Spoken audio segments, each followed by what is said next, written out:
ጊዮን ማለት አባይ ማለት ነው ኢትዮጵያን ከአራቱ ወንዞች እንዲሁም የሚረዝመው ኢትዮጵያ ነው የኢትዮጵያ ብቻ ሳይሆን ከዓለማችን ወንዞች የሚረዝመው የአባይ ወንዝ ነው ኤርታሌ ደግሞ የሉሲፈር ሰይጣን ወዘተ መሳሰሎች ነው አጋንንት ወዘተ መቃጠያ ኤርታሌ ነው ሲኦል የሲኦልና የገነት መንገድ ያለባት ሀገር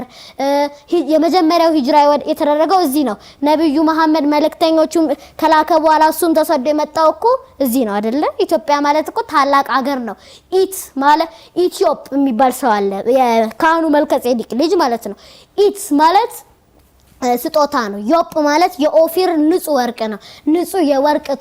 ስጦታ ያ ማለት ያው ሀገር መሆኗን ለመግለጽ መጠቀምናት ኢትዮጵያ ማለት የንጹህ ወርቅ ስጦታ ሀገር ማለት ነው እንዴ ስለዚህ እንደዚህ ብንኮራ ብዙ ነገር እኮ ማግኘት እንችላለን ንጉስ ኢቲኤል የሚባል ሰው አለ ከንግስተ ሳባ በፊት የነበረው ማለት ነው እሱ የአስረኛ ትውልድ ነው የ10th generation of ኢትዮጵ ማለት ነው ኢቲኤል ያው እንትን ይቀራረባል አስረኛው ጀነሬሽን ነው ኢቲኤል አንደኛ ባንዲራን የፈለሰፈው እሱ ነው ሁለተኛ ሃይብሪድ የሚባለው በቅሎን የፈለሰፈው ሃይብሪድ ማለት ለምሳሌ ወሎፊን አለ ላይገር አለ ታይጎን አለ እንትን ወሎፊን ብንጠቅስ ኪለር አሳነባሪ ወይም ፎፎርስ ኪለር አሳነባሪና ዶልፊን አንድ ላይ ወሎፊን ይፈጥራሉ ታዋቂዋ ብትኖር ደግሞ በቅሎ ናት ከፈረስና አህያ የምትመጣው እና እሱን ያገኘው ያሰበው የፈለሰፈው የመጀመሪያ ሰው ማን ነው ኢቲኤል ባንዲራን የፈለሰፈው ስንት ሀገር ያለ ባንዲራ አለ ይሄ ባንዲራ ግን የመጣው ከኢትዮጵያ ነው ባንዲራ ማለት የሀገር ምልክት ነው አይደለ ይሄን የሀገር ምልክት ያገኘው ሰው ማን ነው ኢትዮጵያዊው ኢቲኤል ከንግስተ 52ኛው ንግስት ከሆነች እሱ ደግሞ 51ኛው ንጉስ ማለት ነው እና በ51ኛው ንጉስ የተገኙ ዕውቀቶች ፈረንጆች ያገኛቸው ነው የሚባለው እነ በርባሮስ እነ ባንዲራ እነ ሚውል ወይም በቅሎ እነ ወሎፊን ምናምን እነዚህ ሃይብሪድ ነክ ነገሮች ስናመጣቸው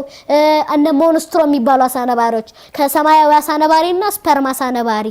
አንድ ላይ ተራቅለው የሚወለደው ሞንስትሮ የሚባሉ አሳነባሪ እነሱ ምናምን እኮ በአንድ ሰው ነው የተገኙት ከኢትዮጵያ ነው በዚህ ሁሉ ብንኮራ እና ያን ሁሉ ብንጠቀም ብዙ ነገር እኮ መድረስ እንችላለን እኛ መጀመሪያ የኛ ከሰራን በኋላ የሌሎቹን እንጠቀም የሌሎቹን ኮምፒውተር ምናምን አንጠቀም አላልኩም ግን የራሳችንን መጀመሪያ እስኪ ራሳችንን እንመርምር እንጂ ለምሳሌ ጀርመን መጀመሪያ የራሳቸው መሰረት ከሰሩ በኋላ ነው ሌሎቹ መውሰድ የጀመሩት እኛ ግን መሰረት ከሌለ የት እናስቀምጠው ተሸክመን መቅዳት ከቀዳም በኋላ የቱ ጋር እናስቀምጠው መጣል ነው ከጣለ በኋላ ደግሞ ተመልሶ አይገኝም ስለዚህ እኛ መጀመሪያ መሰረታችንን ከሰራን በኋላ ምርጥ መሰረታችንን ከሰራን በኋላ ያው ወደ ሌሎቹ ነገሮች መግባት ይኖርብናል ልክ እኛው አቢሲኒያ እነ ሳባ እነ ኩሽ እነዚህ ወዘተ ሀገሮች እኮ ብዙዎቻችን የምናስበው እንደው አሁን ጉግል ላይ ራሱ which is the poorest country in the world ብትባሉ ወደ ስር ስትሄዱ የሀገር ዝርዝር ውስጥ ኢትዮጵያ ከነባንዲራውም ቁጭ ተደርጎ ይቀመጣል ይሄ ለምን አሁን ጉግልን ወደ ድሮ ዘመን እናስገባውና which is the richest country in the world መጀመሪያ ተቀምጦ የምታገኙት ኢትዮጵያ ነው አሁን ደግሞ ወደ ታች ሲገቡ ኢትዮጵያንም ታገኛላችሁ ከዚሁ በድህን ከሀብት ዝነኛ ነበረች ከዛ በትንሽ ጊዜ ተሽቆልቆላ በድህነት ዝነኛ ሆነች ለምን የድሮ ሀብቷን አትጠቀምም አሁንም ቢሆን አዳዲስ ሀብቶችን አታመጣም እነኛ 12ቱ ህብራተ ከዋክብት ፈጠሩ በዛ ዘመን ያው እኛ ቴሌስኮፕ ምናምን ይሄ እነዚህ ነገሮች ባልነበሩበት ጊዜ አሁን ይሄ ከተለያዩ ነገሮች ተሰርቷል አይደል ይሄ ስቱዲዮ አሁን በዛ ዘመን ስቱዲዮ ከጭቃ ወይ ከድንጋይ ወይ ከነዛ ነገር ነበር የሚሰራው ወይ ከኮንክሪት ምናምን ነገር እዛ አልነበረም ግን እነሱ በዛው ሁሉ ቀቴን ከሰሩ እኛ ሁሉ ነገር ዘመናዊ ከሆነን ብዙ ነገር መስራት እንችላለን አሁንም እኮ ብዙ ነገር እየሰራን ለምሳሌ ሉሲ 67% approximately 70% የተሰራችው እኮ በእኛ ነው ሳውዲ አረቢያዊቷ የምትባለው ያው እንትን ነው እንጂ 30 ወይ 33% ነው ሌላ ሀገር የሰራው እኛ ግን እንደዚህ አድርገን ሰራ ግን እኛ ብቻችንን አይደለም መስራት ያለብን አንድ ሰው ብቻ ከሰራ ምን ይጠቅማል 100 ሚሊዮን ህዝብ ውስጥ አንደኛ እውቀት ለምሳሌ ደሃ ልጅ ለገበሬን አውጥቀ ፖለቲካ ወመድረክ ላይ በታስቀምጠው በደንብ አርጎ ሊነግር ይችላል ደሃን ሰው ማለት ነው ስለዚህ መጀመሪያ ለኛ ከተሳሰብን በኋላ ከተሰስብ በኋላ ከተሳሰብን ይሄ ወንድሜ ነው ላንሳው ካለን በኋላ ለምሳሌ ሃሚባል ሰው ለሚባል ሰው ቢያነሳ ለብዙ እውቀት ነበረው ግን ደሃ ነው ለን ሀብታም ካረገው በኋላ ዓለማችን የለን እውቀቶች አገኘች እንደውም ቶማስ ኤዲሰን እናቱ ምና ባተበረታታው ኖሮ መብራት እነዚህ መብራቶች አይኖሩም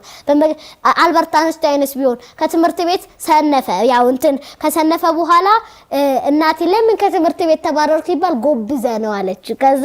እንዴ እኔ እንደዚህ ጎብዘ ለምን እንደዚህ ሰራለሁ ብሎ ብዙ ነገሮችን መስራት ጀመረና ያው ሪላቲቪቲ ቲዮሪ እንደውም በርባሮስ በ1784 ተገኝቶ በ1914 ደግሞ በደንብ እየተረጋገጠ ሲመጣ በ1916 አካባቢ ሪላቲቪቲ ቲዮሪን አመነጨ ብላክ ሆል መረጋገጫ ዘመን ላይ ሪላቲቪቲ ቲዮሪን አመጣ ስለዚህ ሁላችንም ማንኛውንም ሰው እናስነሳ ብዙ ነገር እናገኛለን ቅድም እሱ እንዳለው ብዙ ዘርፎችን ማግኘት ነው ሌላው በእምነታችን መጽናት ነው ያሁን ይሄ ሁሉ ነገር እኮ እግዚአብሔር ባይኖር ኖሮ እኔም ላቀርብ ይችላል ነበር ዳሃሎን መናጢ ዳሃም ለሆነ ይችላል ነበር ስለዚህ በዋናነት ክርስቲያንም እንሁን ፕሮቴስታንትም እንሁን ካቶሊክም ብንሁን ሙስሊምም እንሁን በቃ ምናመልከው አላህንም ይሁን እግዚአብሔርንም ይሁን በዛ መጽናት አለብን በመንችለው እምነታችን ወደዚህ ቀይሩ ብዬን አልሞክርም ግን መጽናት አለብን መጸለይ አለብን ያለ ፈጣሪ ምንም ነገር ስለማይመጣ ነው ስለዚህ በሉል እግዚአብሔር ስም አመሰግናለሁ